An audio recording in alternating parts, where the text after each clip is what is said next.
Prince William, his own brother, after lobbying the hard left in the UK. What will Buckingham Palace make of Harry's comments on that show? It actually opens the door also to when William becomes king, quite reasonably stripping Harry of his title. There are moments inside royal history when the noise stops, the cameras go quiet, and something happens behind palace walls that quietly changes everything. This was one of those moments. No speeches, no dramatic press conference, no shouting across the courtyard, just a single sheet of paper and a signature. And according to insiders who claim to know exactly what happened that night, that signature carried consequences so heavy that two children born into the most famous royal bloodline on the planet suddenly found their place inside it, hanging by a thread. The strangest part? None of this began as a war. It began as what Prince Harry believed was a peace offering, a final attempt to put years of whispers, doubts, and palace rumors to rest. A thick file, 72 pages long, carefully assembled in California and flown across the Atlantic with one clear goal in mind: prove once and for all that Archie and Lilibet belonged exactly where Harry believed they did, inside the royal line without question. But what Harry expected to be a moment of reconciliation slowly turned into something else entirely, something colder, something far more institutional. Because when that file reached the palace, the response was not a brother calling another brother to talk things out. It was silence, a long, calculated silence that insiders say signaled the palace machine had already started moving behind closed doors. Sherry Tilden, Meghan's attorney, called it weaponized vulnerability, but the court could not ignore the request.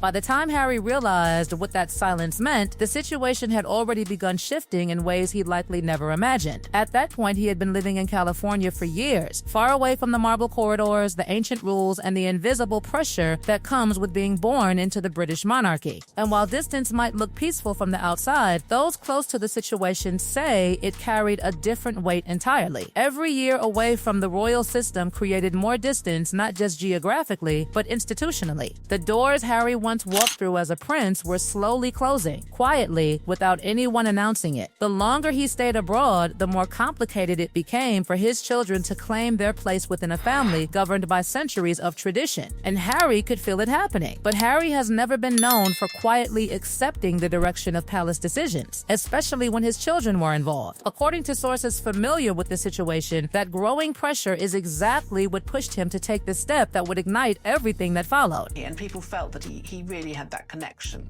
Yeah, I mean, it's not just with our royal family, you know. Instead of more interviews or public statements, Harry chose something he believed the palace could not argue with: science. The 72-page dossier wasn't thrown together. It was built like a legal case. DNA testing from a respected California laboratory, medical documentation, affidavits from doctors, timelines, every page designed to answer questions before anyone even asked them. By the time it was complete, Harry reportedly believed he had assembled a file so airtight that the palace would have no choice but to acknowledge the evidence and move forward. And for a moment, it made perfect sense. In the modern world, facts settle disputes. Data closes arguments. Scientific confirmation usually ends speculation. But the British monarchy doesn't operate entirely on modern rules. When the file arrived at Clarence House, Harry likely expected a call, maybe even a private meeting with William, something that resembled two brothers dealing with a family problem. What he received instead was something very different. How important are William and Harry of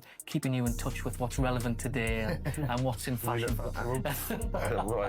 Because Prince William didn't respond as a brother. According to insiders, he responded as the future head of an institution that has survived for more than 1,000 years by protecting itself above all else. Rather than engaging directly, William reportedly activated something few people outside palace circles even know exists: a group so secretive that its very existence is rarely acknowledged publicly. A council made up of elite legal minds, intelligence specialists, and royal archivists whose entire purpose is to handle situations where the core legitimacy of the monarchy might be questioned. The Sovereign Succession Security Council. Once Harry's file reached them, the atmosphere inside the palace reportedly shifted immediately. This was no longer a conversation between siblings. It had become an institutional investigation. Page by page, the council examined every document Harry had submitted, every signature, every medical record, every lab result. But they weren't reading the file the way Harry hoped hoped they would. They weren't looking for confirmation, they were looking for weaknesses. And according to people who claim knowledge of the process, it didn't take long before they started finding them. Within hours, whispers of something called a royal freeze began circulating among palace staff. That phrase alone reportedly told insiders everything they needed to know about how seriously the council was treating the situation. Because a royal freeze doesn't happen over small disagreements. It happens when the palace believes something fundamental about the royal line might require verification. Instead of validating Harry's evidence, the council reportedly flagged multiple inconsistencies across the dossier. Not just one questionable detail, several. Enough that investigators decided the matter required deeper scrutiny. And that's when the investigation took a turn that Harry likely never anticipated. Because while the council reviewed paperwork, another palace team was assigned a completely different task. A group that specializes not in documents but in images. The Royal Media Forensics Unit. Specialists trained to analyze photographs, detect digital manipulation, and identify staged imagery. The kind of analysts usually used when foreign propaganda or fake media surfaces involving the royal family. This time, however, they weren't examining hostile media from outside the palace. They were examining something much closer to home. Specifically, Meghan Markle's 2019 pregnancy appearances. According to insiders familiar with the review, analysts focused on a single date that suddenly began raising eyebrows, March 5th, 2019. That morning, Meghan attended a public engagement where photographs showed a late-stage pregnancy bump exactly where it should be. But 6 hours later, during another event, something looked different. Not slightly different, noticeably different. The shape appeared higher, smaller, and forensic analysts reportedly observed unusual creasing patterns beneath the coat fabric. Patterns, they said, did not behave like natural skin movement. Using three-dimensional depth analysis, the team reconstructed the silhouette across both appearances. And when the results came back, the room reportedly went silent because the movement pattern in the second appearance, according to the analysis, behaved less like human anatomy and more like synthetic material shaped beneath clothing. A possibility that, if true, raised a question so explosive that investigators suddenly began looking at the entire situation in a completely different light. If what appeared in those images wasn't exactly what the public believed it was, then what was actually happening behind the scenes of the most watched royal pregnancy in modern history? And that question was about to lead investigators somewhere even more shocking, because once investigators started asking that question, the entire atmosphere inside the palace reportedly changed. What had started as a quiet review of paperwork suddenly became something far bigger, a full examination of the circumstances surrounding the births themselves. The deeper investigators looked, the more strange gaps began appearing.